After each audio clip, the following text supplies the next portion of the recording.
Good morning সবাইকে। সকাল সকাল চলে আসলাম তোমাদের সামনে। এখন এই যে আমার এই মাটির উনুনটাকে লেপে নিচ্ছি। আর এই মাটির উনুনটা ঠিকঠাক করে না লেপলে আমার যেন মনই ভরে না, মনই চায় না যে রান্না বান্না করি। এমনি তো প্রত্যেক দিনই লেপতে হয়, না লেপলে ভালো মানে মনের দিক থেকেই ভালো লাগে না। আর এমনিতে বাইরে থাকে যেহেতু উনুনটা, আরও বিড়াল কুকুর মানে কুকুর তো আসে না এই সাইডে, কিন্তু বিড়াল উনুনের মধ্যে এসে থাকে। আর আমিও উনুনের মুখ ঢেকে রাখি না, কারণ ওরাই বা যাবে কোথায়, এত শীত পড়ছে। এই কারণে আমি উনানের মুখটা খালিই রাখি, যে যাই হোক রাতটা কোনো রকম ওরা কাটাক, সকালে তো আমি লেপে পুছেই নেবো। লেপে পুছে ভাত বসিয়ে দিয়েছি, তারপর চলে এসেছি একটু চা করব বলে। তো গুড় দিয়ে আদা গোলমরিচ দিয়ে এই যে চা করে নিচ্ছি। আর সকালে যতই টিফিন করি না কেন, চা না খেলে তো আমার মনই ভরে না।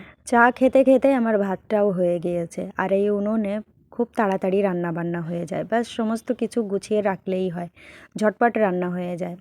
আজকে কাঁচা টমেটোর দিয়ে মুসুরির ডাল রান্না করব, আর ভেন্ডি ভাজা করব, সাথে একটু মেথি শাকের বড়া করব। এই হলো আজকের আমার রান্না বান্না।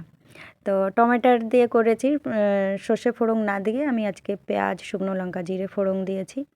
আর এই যে হলো মেথির বড়া, এর মধ্যে একটু পেঁয়াজও কুচিয়ে দিয়েছিলাম, আর ভেন্ডি ভাজা করে রান্নাবান্না আর আমার স্নান দুটোই কমপ্লিট হয়ে গিয়েছে। এখন বসে বসে হাজব্যান্ডের অপেক্ষা করছি। ও স্নান করতে গিয়েছে, ও আসলেই খেতে বসে যাব। শীতের দিনে এই রোদ্দুরটা কি ভালো লাগে বলো, আর রোদ্রে বসে খেতে তো সেই লাগে। দিদিভাই দিয়েছিল শাকের ঘন্ট, আর বাকি যা আমি রান্না করেছিলাম সেই সব নিয়েই খেতে বসেছি। তো আজকের ভিডিওটা কেমন লাগলো সবাই জানিও। চলো ফিরে দেখা হবে নেক্সট ভিডিওতে।